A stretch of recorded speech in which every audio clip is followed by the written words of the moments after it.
Hello everyone, welcome to the Unbiased Opinion channel. So in this video, there are a few things I want us to discuss. But before we get into the video, please like, comment and subscribe to the channel. Well, in my previous video, I covered the Cubana nightclub shootout that involved Burna Boy and his security team. Well, the married woman that he was inviting to join him has come out to give her own side of the story. So you can see her picture on the screen. She's a very beautiful girl with a thick backside. She goes by the name Nembriella on Instagram. So she posted a lengthy post to her Instagram story explaining what went down that day. She said, after taking time to heal and process the event that occurred between my partner, my best friend, and her husband, and at Burna Boy's gram and Cubana group at Lagos nightclub, Victoria's Island, Lagos. We were visiting Nigeria from America and London for our childhood friend's wedding on the 8th of June 2022. At Burna Boy and his friends opened fire at us in Cubana, Lagos. My partner and his friend were shot with both needing urgent medical care. A bullet grazed my partner's head and our friend was shot in the thigh, leaving him hospitalized and needing an emergency surgery in Nigeria. Around 3 a.m., I went to the Cubana club with some of my friends. We were there for a couple of hours celebrating the newlyweds. We were about 20 at the club and we were having a nice time in the VIP section. We were laughing, drinking and having a good time. Burna Boy and his friends came in. We were still there having fun. As the night progressed, one of Burna Boy's friends walked to talk to me. His request was for Burna Boy to talk to me. On that first attempt, I told him I wasn't interested in talking to Burna Boy and I am married to my partner. He came again the second time and he was met with the same response. He came the third time and that caused a few of our friends to flare up as they asked why he kept coming to disturb me. There were words back and forth and one of Burna Boy's friends attacked one of our friends, and as they attacked him, the situation degenerated into a fight. As the first fight started, the security at Cubana stepped in and were able to calm the situation.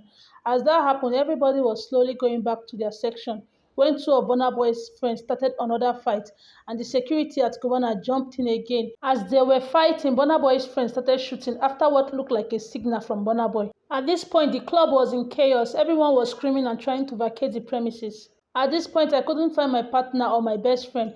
I was screaming for help after being lifted and thrown so hard on the floor by one of Burna Boy's friends, and I hurt my left shoulder.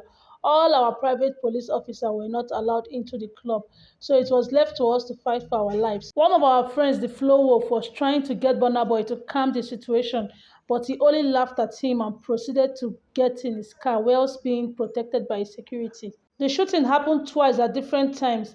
His friends were also shooting at people trying to evacuate the club through the main entrance. They were out to kill and didn't care who got hit. My partner's head was bleeding profusely and his friend lost so much blood he needed a donor as soon as he got to the hospital. Burna Boy left Cubana, Lagos without a scratch and flew out to Spain the next morning. Obi Cubana reached out to us 4 days after the event, claiming he had no idea and would do everything to get us justice for attempted murder. 11 days later, there have been no CCTV footage released by the club or even a statement to address the incident publicly. Business have carried on as usual for him. Even after leaving the club to safety outside, or at least I thought I was safe, the same man that initially approached me on behalf of Burna Boy saw me and said, "Oh, you are the one that was doing shakara, abi?" Then reached out into his bottoms to get something resembling a gun. Luckily, at this point, my friends found me and pulled me away just in time. He retracted and got into a car and left. Something's up. I am traumatized. I have broken down every day since then.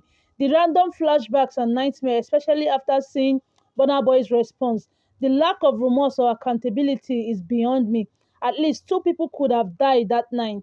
Okay guys, so we've heard from the horse's mouth, or one of the horse's mouth. So I would like to know your thoughts and your opinion about everything she had to say down in the comment section below. But there are some things that are not adding up to me, like when she said that they started shooting randomly, that they were out to kill, and they even started shooting at the entrance of the main building. But if this was true, why is it only 2 of your own people that got hurt? Why the other people that were clubbing or partying didn't get hit by the bullets, as bullets were flying like she said? Oh. But the story didn't stop there. A Twitter user that was also an eyewitness that night came out to give his own account. He said, "What really happened at Club Cubana? The guy's so-called wife went to snap with Burna Boy in the V.i.p top corner, and instead of him waiting till she returns, he went there violently to drag her out. Then he was resisted for his confrontational approach by Burna's security. Immediately after things started escalating, Burna Boy decided to leave with his people, but the same guys crying foul made advance to attack Burna. It was the policeman attached to Burna that shot to disperse them.